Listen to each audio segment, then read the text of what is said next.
Hi there, this is GroovyNG and welcome back to my channel.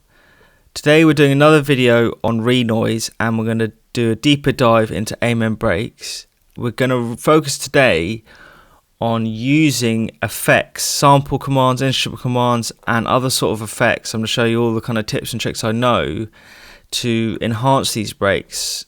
So right now I've got a kind of basic Amen pattern I've programmed in with nothing in it.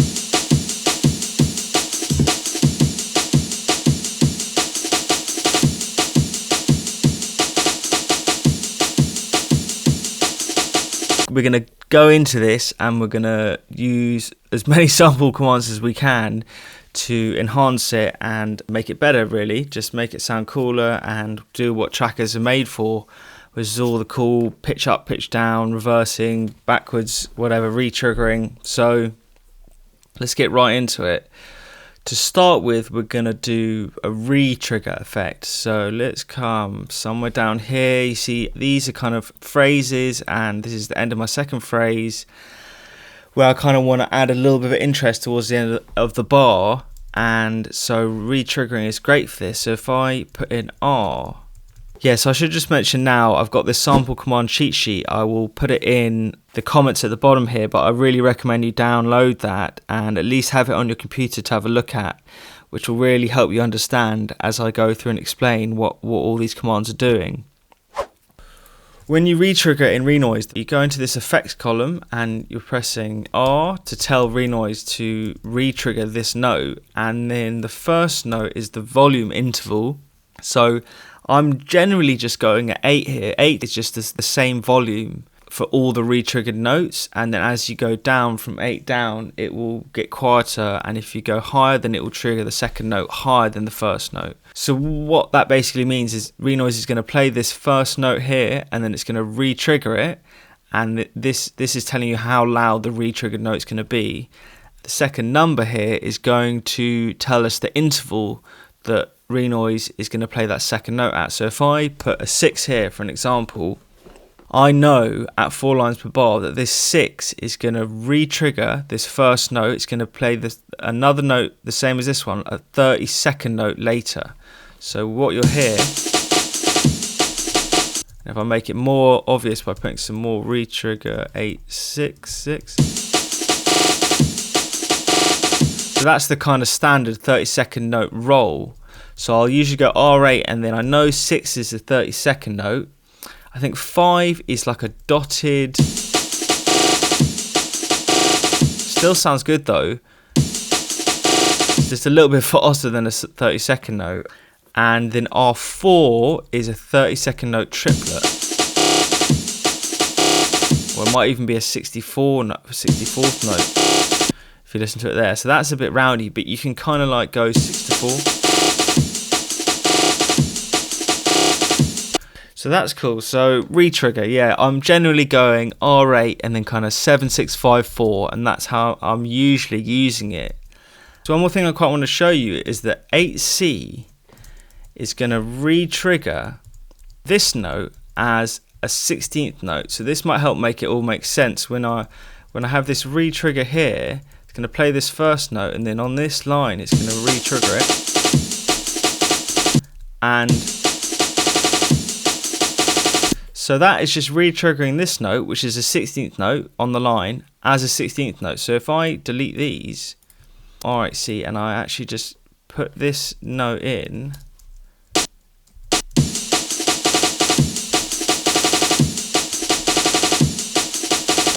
okay, and then I put this back, it's the same. But you're essentially doing the same thing by re-triggering it to 8C.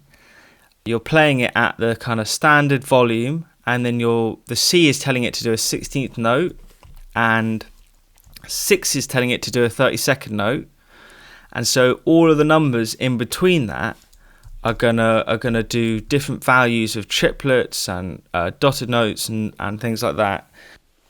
Okay, so I've got a bit of a visual reference here of what these delay values are actually doing, and I've labelled them up. You can see I've got R8, 4 up to C, And this is showing you what the retriggering is actually doing on a grid. When you retrigger a note, it will play your first note, and then it will re-trigger another note later and later and later, applying the value of the retrigger amount. So they all work like this, apart from R84 is actually giving you 3 notes inside a 16th note, which is a 30-second note triplet. So that's the only one that works a little bit differently. But R85 all the way up to R8C is just nudging the second note, the re-triggered note, later and later and later up the grid.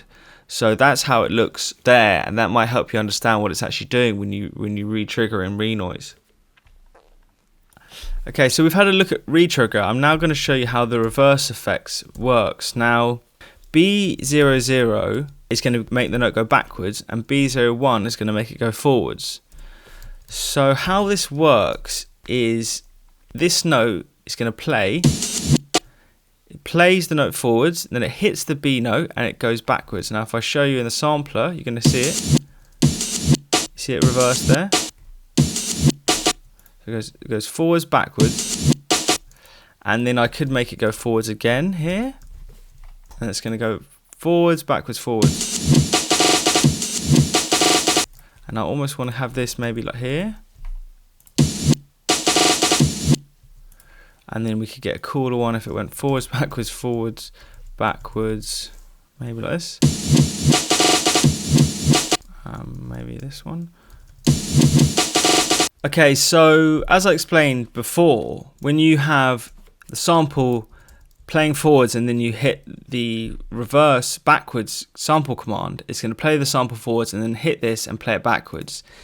If you put this backwards command actually on the first note of the sample, it's going to reverse it right from the beginning. Now, when you have this button turned off, which lets the slices play right through to the end, all the slices play through one another, it actually affects this backwards functionality. It means when I trigger a slice backwards, it's going to play from the end of the sample, of the entire sample. So I'll show you now. I'm playing C sharp. And so it's playing right from the end. Now if I put this back on, it actually reverses the sample that you've chosen. But now the other samples aren't playing through. So you get into this a bit of a mix where you want some of your samples to have this free-flowing, long slice kind of workflow, but then your reverse ones, it's a lot better to be able to reverse the individual chops where you want this turned on. So the easiest way to do this is just to copy your instrument and say rename this, and to have this one dedicated to be your reverse slices, and then you have your normal break where each chop's going to flow through the next one, and you can just swap between the two to get your reverse effects on. And then I can just change this to instrument 01 now rather than 00. And maybe we do like a slice and then maybe another slice backward. Let's go up a semitone. And so if we look at it on the instrument, I'm on here. Cool. I think for me that's definitely the easiest way to get your slices reversing the right way.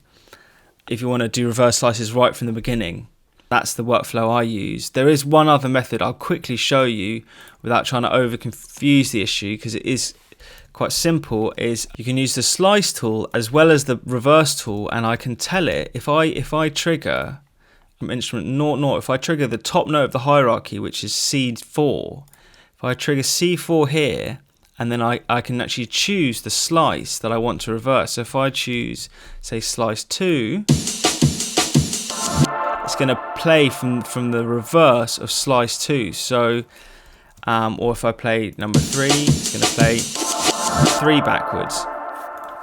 So that's another way you can get around that kind of workflow problem. And it just depends if you don't mind having lots of different instruments, or if you want to keep it really neat and tidy, maybe this is a better workflow for you. So I hope that helps to clear that up a little bit.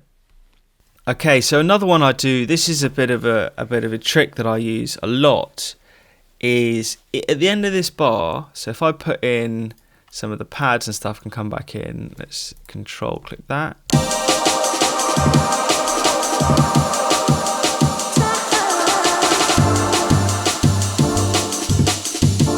So I don't really want any drums here. I think when that vocal comes in, I want it to go silent. So you could go and delete this. I'll just press Shift and End, and you could get rid of it.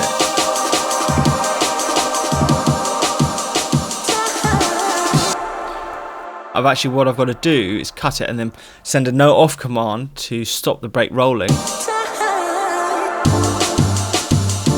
So that works cool, but there's lots of instances where I might want to save this. I might have programmed something and it's not perfect, but I might want to use it in another bar. And so what you can do is you can use this X command is maybe trigger. So X00 basically means it's not going to trigger the note at all. There's zero chance of it triggering a note. So you can use this. And I've just pressed Command 1, so when I press Command 1, it's jumping one line down every time I just press X. So this is going to it's going to do the same thing as putting that note in and deleting everything. But what's happened now is I've still got my notes there. If I ever want to copy this down, and then, so if I copy it down, and then in this part, I actually just want to keep that roll that I made earlier, I can then delete the note off data. And it's all there. So I'm using it as a kind of a mute function. This X00, which is maybe trigger, I'm maybe triggering it never. And I'm using that as a mute function, so I don't have to delete my note data. You can also use this maybe trigger to actually trigger a note. So if I put a note in here and I press 80, this note now, because 80 is 50% across the hexadecimal, was at 256, and 80 would be 128. So what I've basically just said to Renoise here is when this note's hit, it's going to trigger it 50% of the time.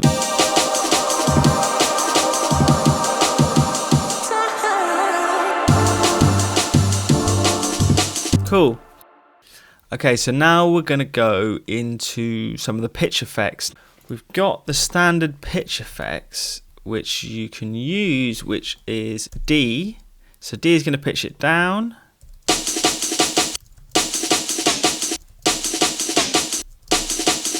And each note, so 1 is 1 semitone, 2 is 2 semitones, etc.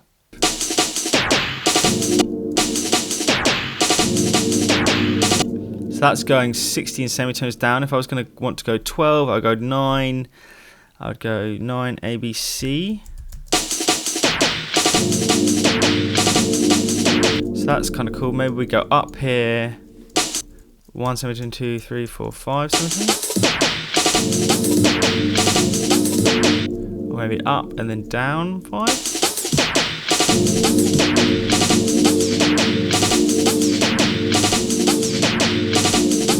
Sounding kind of cool. Maybe we could send this one backwards, like here. Backwards. This is one way you can do pitch effects, and it's going to basically just pitch each note up or down in this kind of like slidey pitch way. I think it sounds cool, and it's definitely useful. But there's another way that I'd say I almost prefer if I go and select this instrument. But what we're going to do here is we're going to go into the modulation tab. You've got volume, paneling, pitch, and you can add filters, etc, etc. But right now we're actually just going to focus on pitch. And what I'm going to do is I'm actually going to go into macros. This little button's going to open macros, and then I'm going to map my macro, and I'm going to map it to pitch, and I'm going to call this pitch. So this is cool. Let's go somewhere else, maybe at the end of this second bar here. So I've come into this effects area, and if I just type in inst, it's instrument macros is what I want. And so what you can see is this pitch here that I've made as my macro. This is how you connect. You can connect this kind of modulation area to the main pattern editor window and the track kind of effects processing channels. And what this means is I can actually right click pitch. Now right click pitch and it's put it in 1111 7F, and this note at 50, that's what it's saying it is. So if I want to pitch down, I'll put this here, I can take this down. I think it would actually be 80 would be 50%. It's going 50.2, so it is going to give you a bit of like, the resolution is not going to be bang on, but you're not going to hear that 50.2 just for this effects break. And then this one, I'm pitching it down. I'm going to go down, pitch it right, we'll go right down. And then I'm going to select them both, or I can do it with my keyboard as well, like this. And then I'm going to press Command I, and Command I is going to interpolate, so it's going to create a kind of fade between the numbers. Command L will do more of a curved fade, whereas I will do like a straight linear fade between these two, between the 1100 and the 1180. And so when I play this,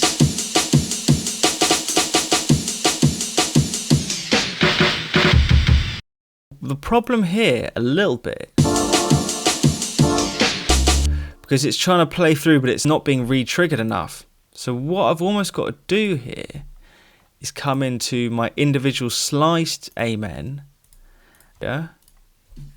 So this is kind of how I'm showing you why it's useful to have both an amen where you've got lots of little slices and you've got this thing turned on, so each slice chops the next one off, as opposed to having the longer slice one where the slices play through. Is that when I do effects like this, if I go into the slice one,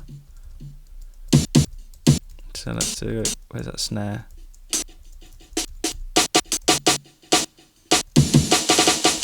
But the problem is that this instrument macros is actually responding to the first one. So I've got to come in here for the second one, pitch. I've got to map pitch in. I've got to call this pitch. And then I'm going to come back to my main window and instrument macros. This is responding to instrument 0, but I want it to go to 0.1 on pitch. And now, so we're going to go dung, dung, dung, dung, dung, dung. So it's cool, so because each note is triggered, it's not giving you this weird slowing down effect, but it is pitching everything down. So that is another cool way of doing pitch effects. So you've got this one I did before where I've gone up and down, but this one almost to me sounds a bit, it's a bit more like the old school pitch effects that people would do, where and you can also actually come in, if I go into the modulation window, you can change this pitch range. So if I make this 24,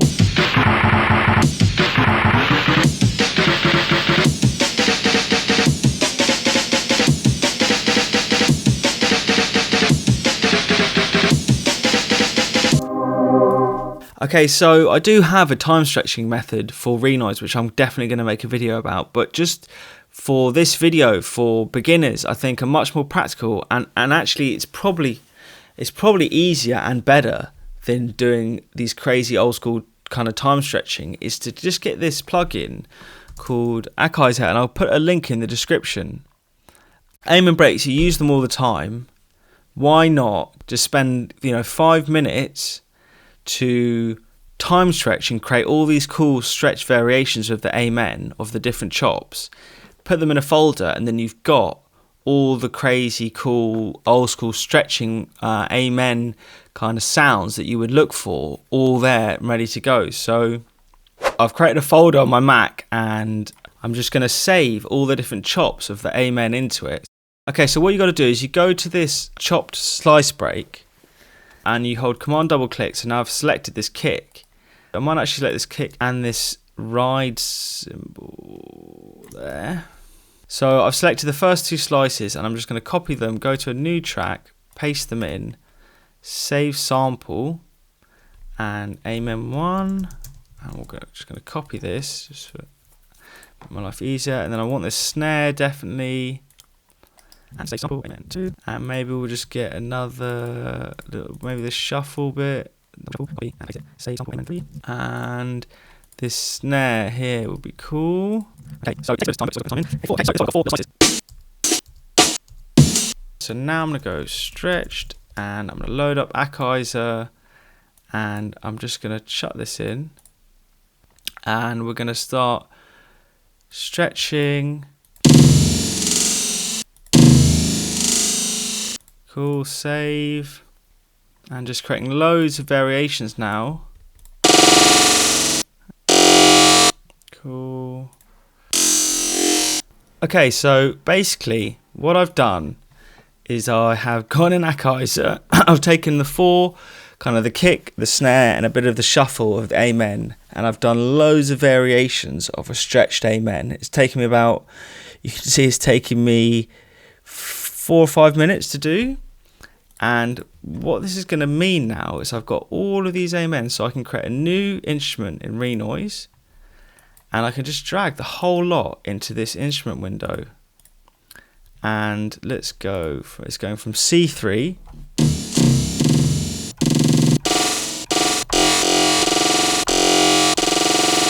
I've got all these crazy stretched amens as an instrument, and I can just trigger them in Renoise, and it's so much easier than messing around with kind of other time stretching methods, I found anyway.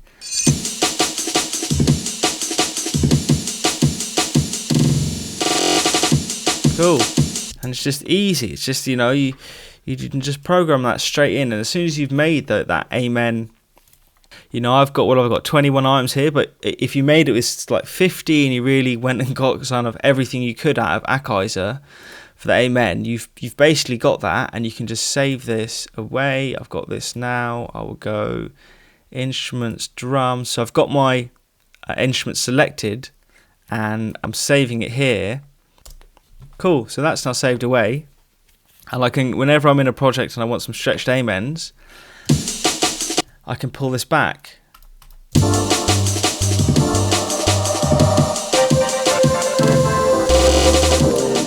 Right, so we're getting into kind of some of the more advanced stuff here, but I'm just showing you what I've got to offer really, and the stuff that I use.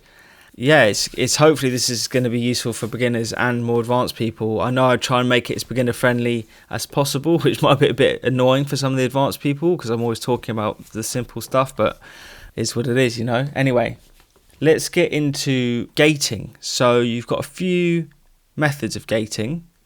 Let's do it on this cool time stretch break. So one of the easiest methods is actually just in the volume of the track. You can go and put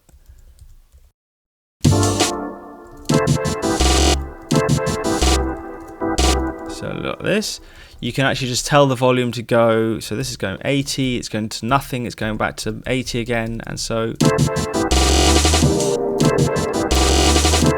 cool. So that's a very simple way to do gating, just using the volume. You can also do gating if I go back to my slice break here. So because we've got this slice break, let's go. And by the way, when you move instruments in Renoise, you see I'm moving all these things around. It'll actually just do it automatically. It'll move whatever note this was responding to. It'll now just, if I see this one was on note 3, and if I'm just moving this around, it's just moving it as I move this instrument. So you don't have to worry about things getting corrupted when you move instruments around in this window. But I want this slice break. I'm actually just going to rename this, and I'm going to call gated break. This is the break where all the slices chop each other off. But as you can see, it's just playing the full slice in kind of a one-shot mode. But if I come into modulation and into volume, I can actually put an ADSR envelope on each hit of these drums. And if I put the release way down and I pull in the decay, or I even just use hold,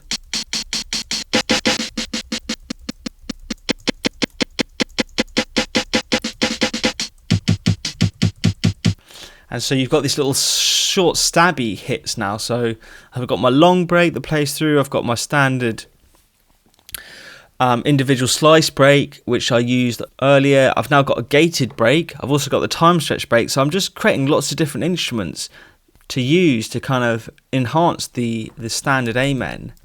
And this, if I just have this muted here, this soloed even, I'm right clicking there on play to solo this track, and then looping the end bit. So we're going to go kick, snare. So we're going to go like ding ding ding.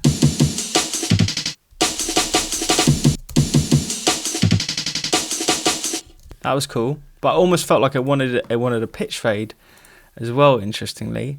But I haven't got pitch maps on this one, or I have got it mapped. I have got it mapped on the gated break, but what I'm going to have to do is duplicate. So take this instrument macros and copy it, and I've got to make it respond to instrument number 2, the gated break. So now this instrument refactor is referring to the gated break. Let's put this at 50, and let's put a little thing in here, pull it way down, select up, Command I. So you've got this gated, and it's now pitching down.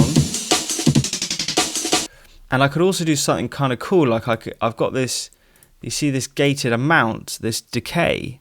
I could actually come in here, and it's 76 milliseconds, so I've got to remember that. There you go. So at nothing,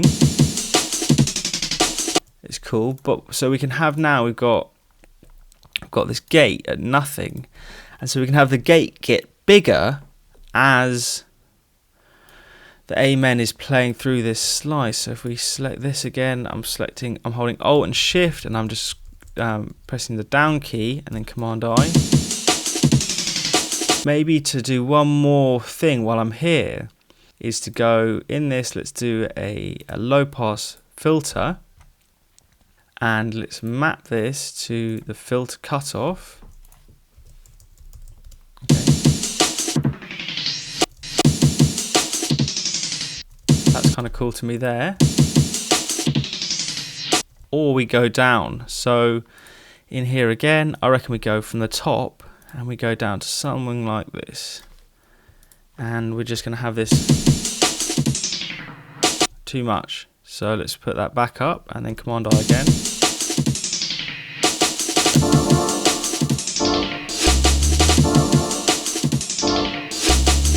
Cool.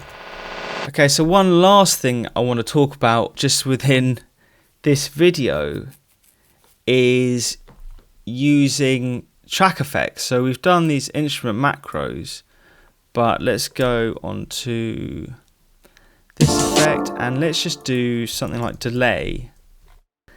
Let's load delay in, and I've got some presets here. I know this delay is quite weird to work with. Okay, that's alright. So I've got this bit here, and maybe this last note, remember before we did that, we did the X00, which is basically going to mute these notes, but maybe I want to just put in a bit of a delay before we have the mute, so we've got some kind of snare carrying through. So what I'm going to do is I'm going to have turn delay off, and then I'm going to right click to turn it on there. And maybe we'll come into the actual end of it, turn it back off there. Let's put it in this column. Come on, set. Oh yeah, and then we'll make sure this is off. Just generally, should be off.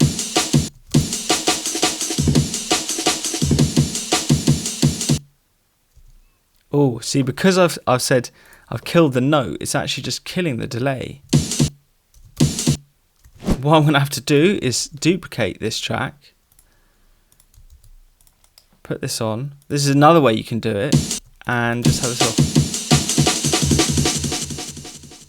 Yeah, here. I need to put this one off.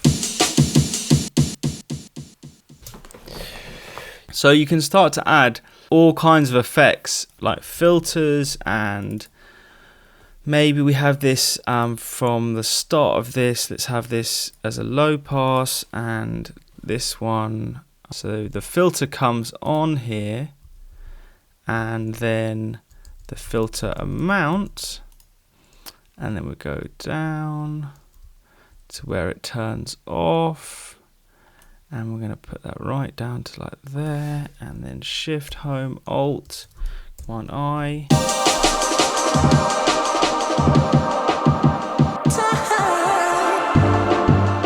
What I didn't do is bring my filter either off or back up. So what we've got to do here is turn that off. Anyway, so I think that's enough from me today. Thanks for listening, and I'm just going to leave you with this track.